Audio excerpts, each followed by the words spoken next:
Verrückter Salt. People who have been diagnosed with schizophrenia, what was the first time you noticed something wasn't quite right? When I was about 6 or 7, I was sitting in bed at night, and there was a woman who walked into my room. She just stood in the doorway, staring at me. I ran into my closet and hid, because she didn't feel right. It felt like she wasn't real, almost like a ghost, like everything around her was fake or had a blue halo. Later, I told my parents, but they told me I hadn't seen anything. I ended up lying to them and my doctors for fear of being locked up. The paranoia started later, when I started driving.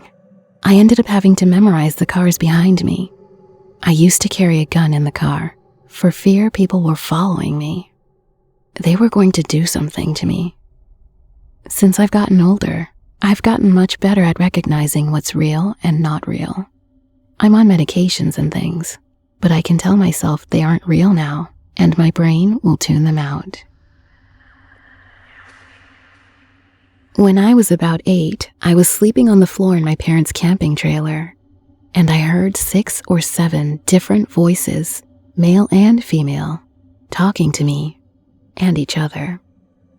I was sick with the flu at the time, so I thought it was the symptoms of the flu, medication, and lack of sleep. Nothing else really happened until I was 12 or 13. I started seeing silhouettes of a person standing in weird places, like by my parents' bedroom, or peering at me from behind the fridge.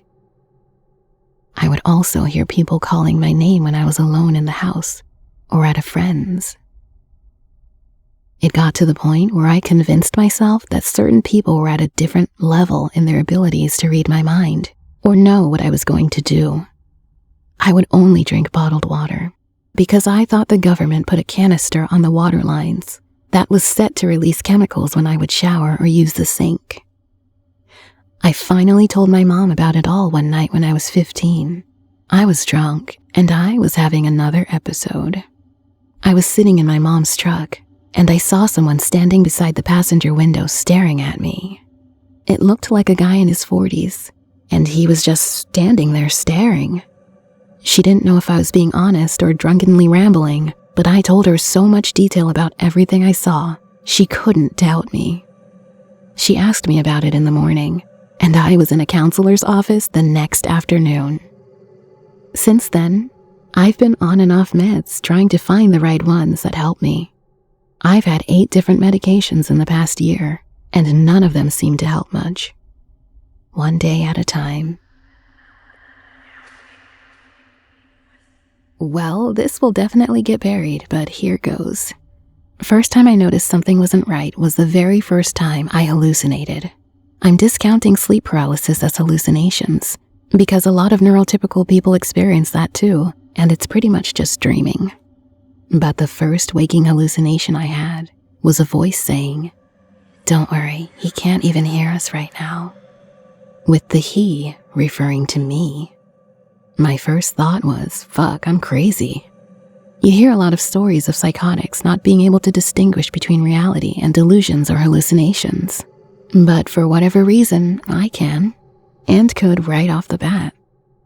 I didn't think the voices were angels or demons or spirits or other people's thoughts or thoughts people were planting in my head.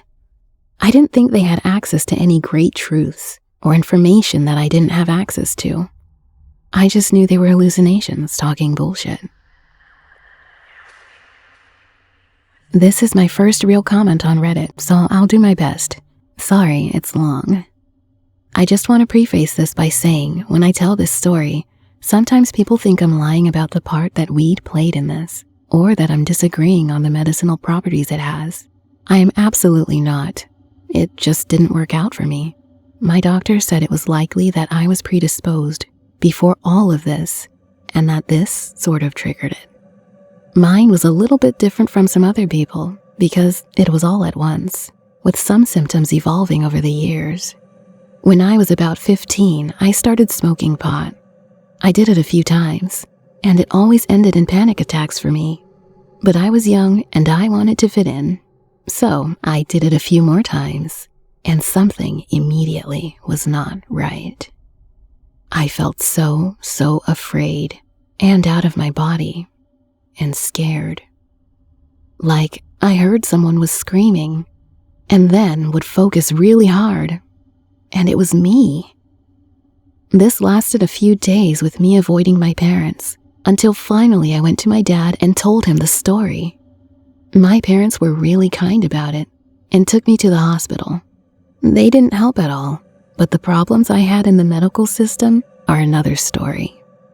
After that, basically what I felt was terrified. My number one paranoia was that people were poisoning my food. I couldn't eat anything that wasn't in a sealed package because I was sure someone had poisoned it. And even then, I was sure that the people at the factory had poisoned it. I would literally gain the courage to eat and then lay down on my couch waiting for death, which I was sure was coming.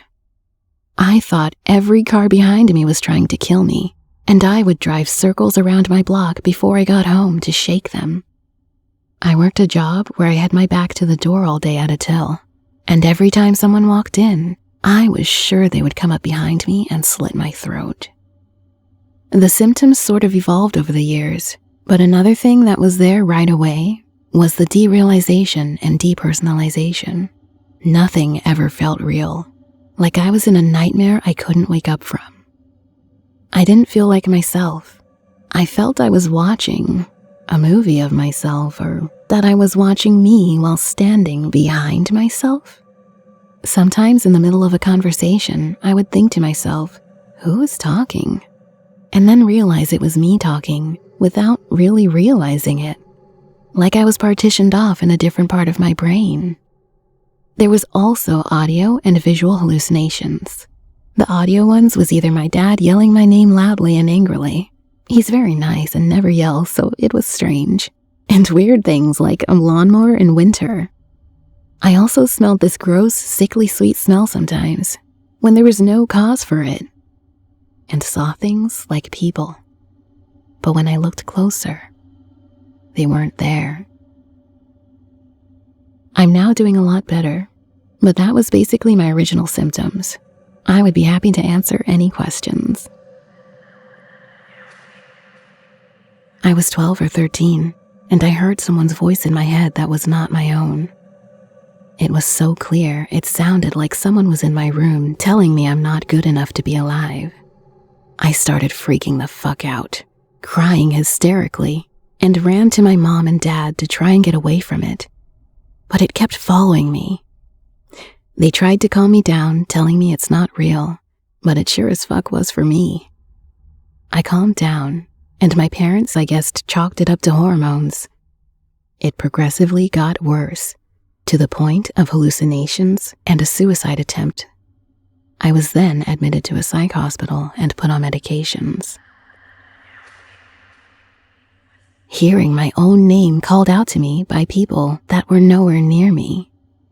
I was once driving in a car by myself at 5 a.m., and I heard my coworker shout my name from my back seat. My coworker was 7 hours of driving away. At worst, several people that sound like a crowd were shouting my name, which can be disorienting.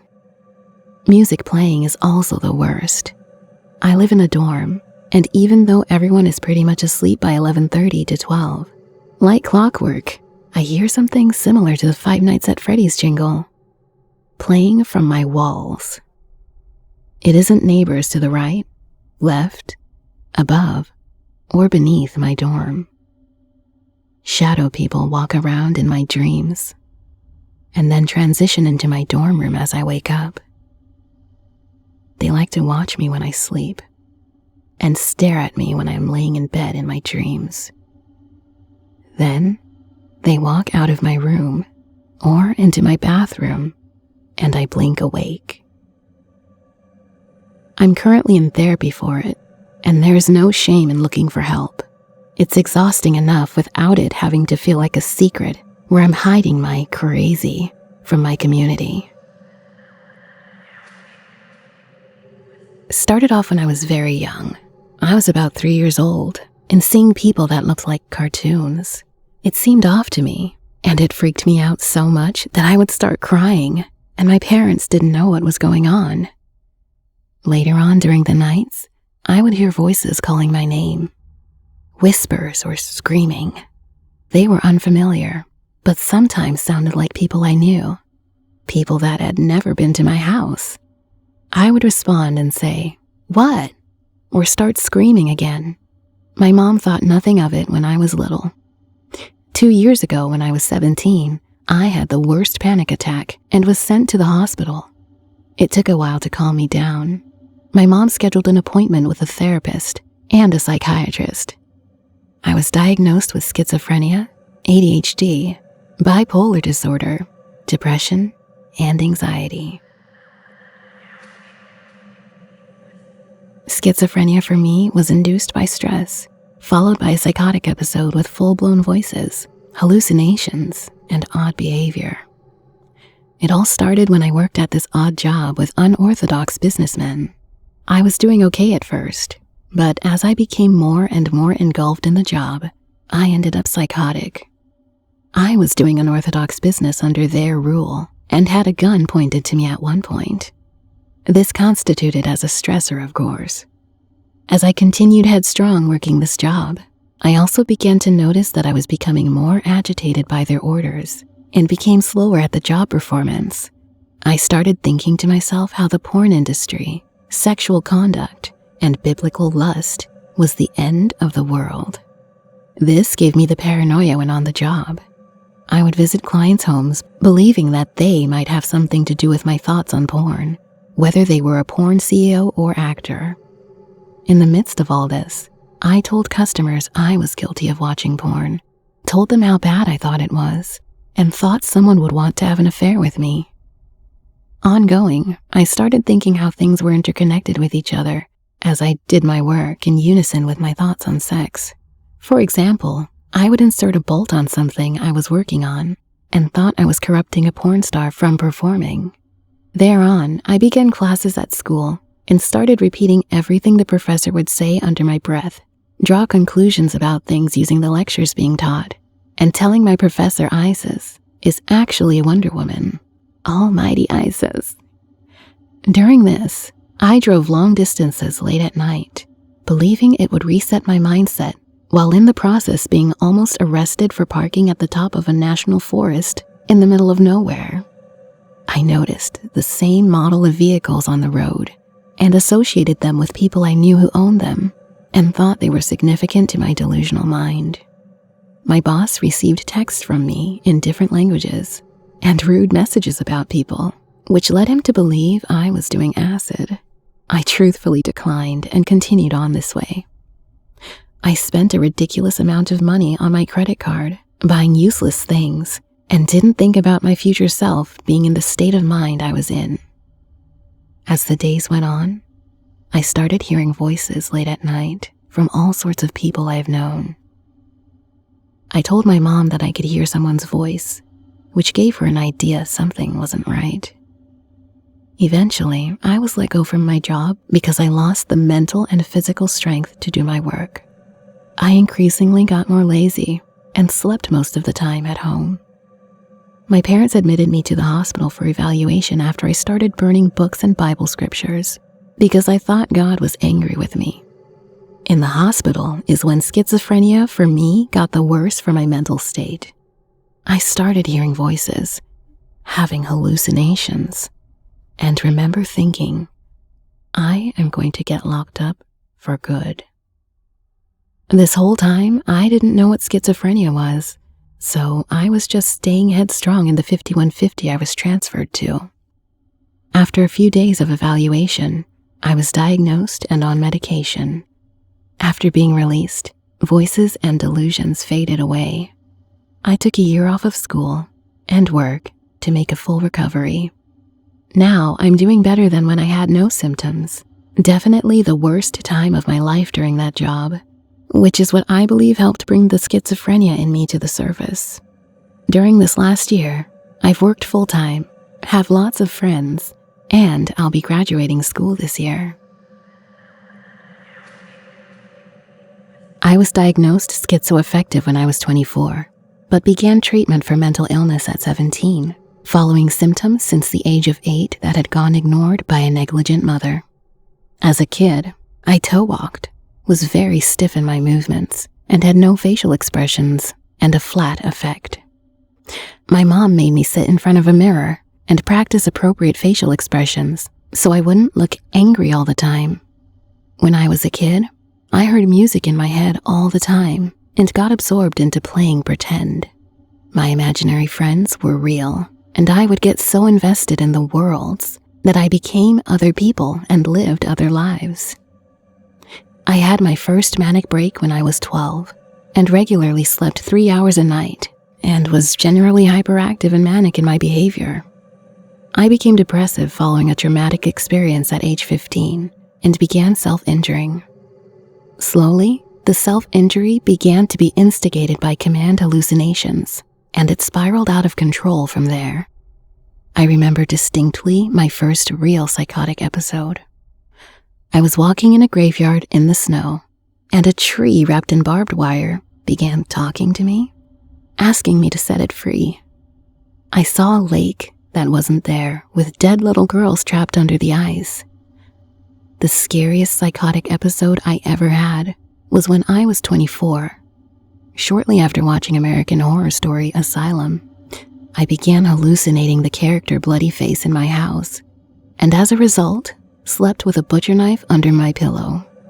Additionally, I have had episodes of command hallucinations telling me to kill myself, my cat, my grandmother, and when I was a nanny, the children I cared for. I also frequently feel that I'm under surveillance and think that other people are having negative thoughts and criticisms about me and my actions. I was in residential treatment as a teenager and have been hospitalized 4 times as an adult, most recently in 2015. I started taking antipsychotics and mood stabilizers when I was 18, but continued to struggle with positive symptoms, mood instability, and negative symptoms, the latter of which I still have a lot of trouble with. I have significant issues with ADLs. It's an ongoing problem for me to shower regularly, brush my teeth, and remember to eat and take my meds at regular intervals. However, I managed to work a full-time job in healthcare, and I am a full-time student with a 4.0. My positive symptoms are largely under control, though I do hear music much of the time, and I see shadow people. I had one of those Bob Marley flags in my room. At first, it just seemed like music came from behind the flag, like I had an extra speaker. Eventually, Bob kept singing when I turned the music off. I see a lot of deer when I'm driving. I know they aren't real, because I live in Las Vegas, and we don't have desert deer. They're not like mirages. They seem real, but they only happen when I'm tired. Sometimes I see arrows in the sky. They crisscross in different directions. I've spent some time following them, but they never go anywhere. Similar to that, I can also get CSI vision.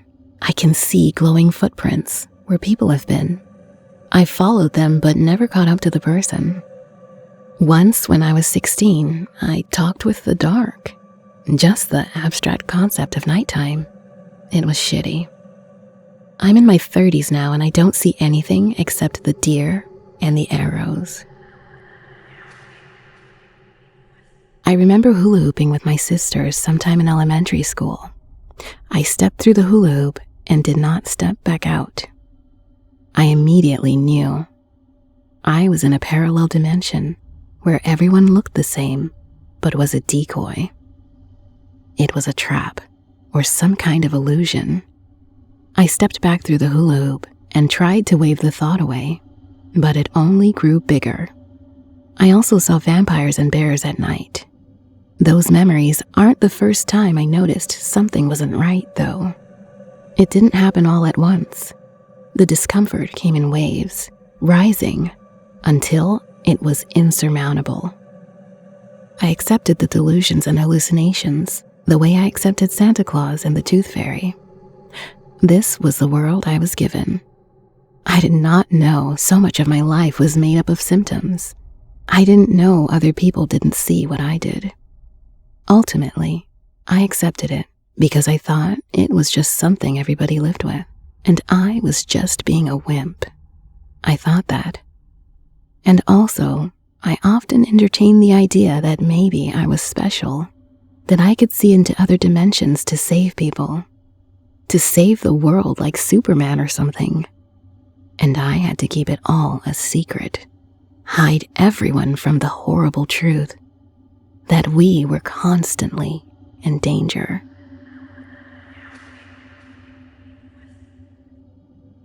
While I wasn't the one with it, I watched one of my friends crawl down this hellhole firsthand, and she took me with her.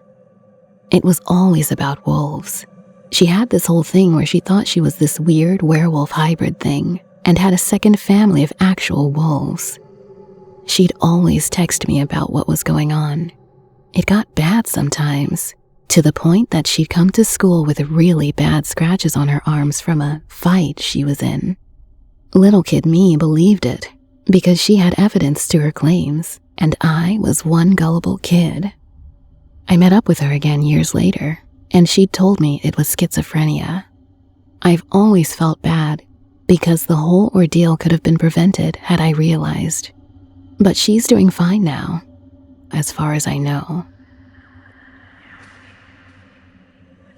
I figured something was wrong when I couldn't stop thoughts from entering my mind, and it led to multiple crises leading to hospitalization.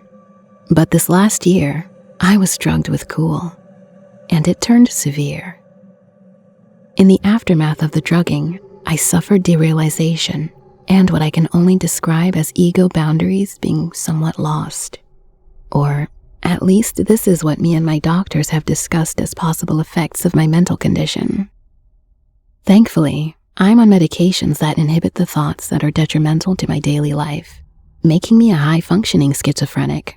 But thoughts of both paranoia and pronoia come to me because my mental condition is somewhat pattern-seeking. Sorry if this doesn't fully make sense.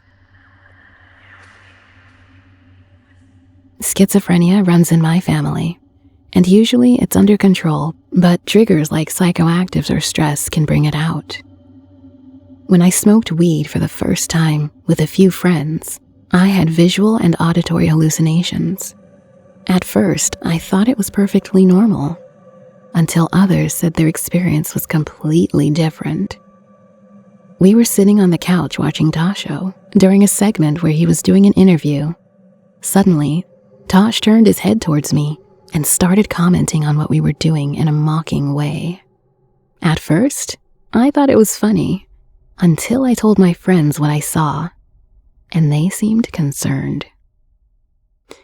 Ever since then, if I feel an episode coming on, I'm apprehensive about screens, and especially faces, because they're an easy medium for my brain to manipulate into hallucination.